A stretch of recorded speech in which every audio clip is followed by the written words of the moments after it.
यदि आप चाहते हैं मेरा न्यू ऑडियो वीडियो आप तक तुरंत पहुंचे, तो मेरा चैनल आनंद म्यूजिक ट्रैक को सब्सक्राइब करें और बेल आइकन घंटी को दबाना ना भूलें। और गुड़िया के सामने है। अब हम हीरोइन कता सामने मुकेश भैया कहल के डांसर अलाउड नहीं छे।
लेकिन हाँ सर फरमाइश सलमान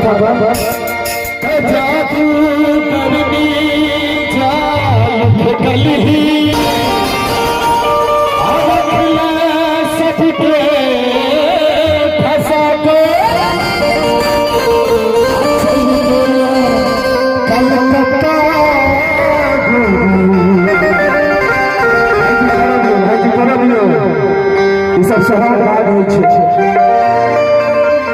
सिंधु में बता उठे में लगा कलकत्ता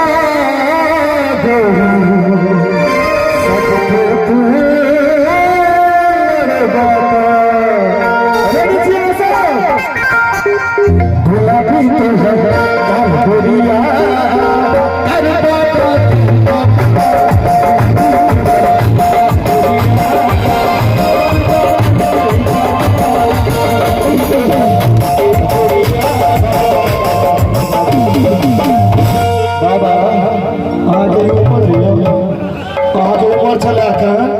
श्री कृष्ण गोविंद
गुलाबी तो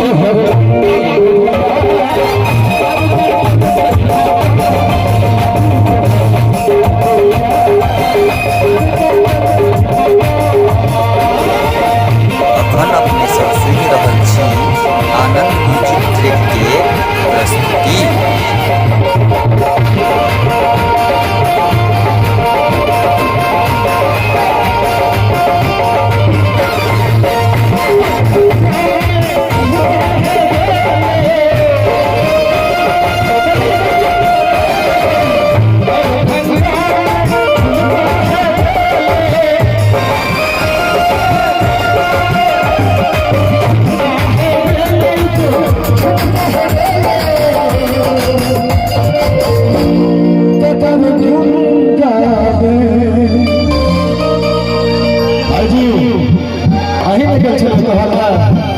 विकास साथी हम ध्यान नहीं दै छियै और जब देखिए तो हम कहीं के पता है अजीब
हमारी गाना जखन